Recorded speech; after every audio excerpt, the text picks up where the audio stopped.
This is the Lone Crater YouTube. We hope this video helps. In this video, I will explain how to use Cnbc to trade Forex. Open Cnbc, set up a watch list for specific currency pairs, and enable real-time news alerts. Focus on market-moving headlines and economic data to time entries and exits.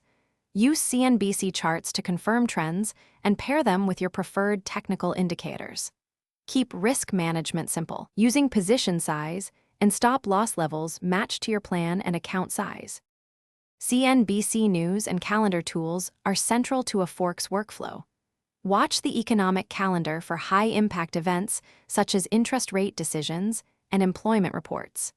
Filter news by region and currency to focus on relevant headlines and avoid noise.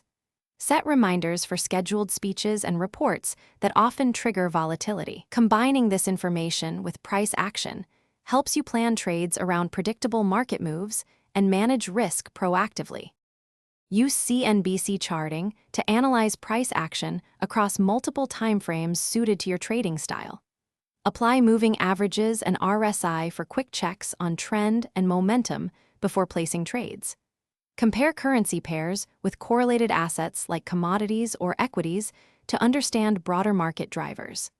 Save chart templates to speed up repeated analysis. This helps you align trade setups with macro themes and reduces analysis time when the market moves quickly. Thanks for watching. Consider subscribing if we helped you.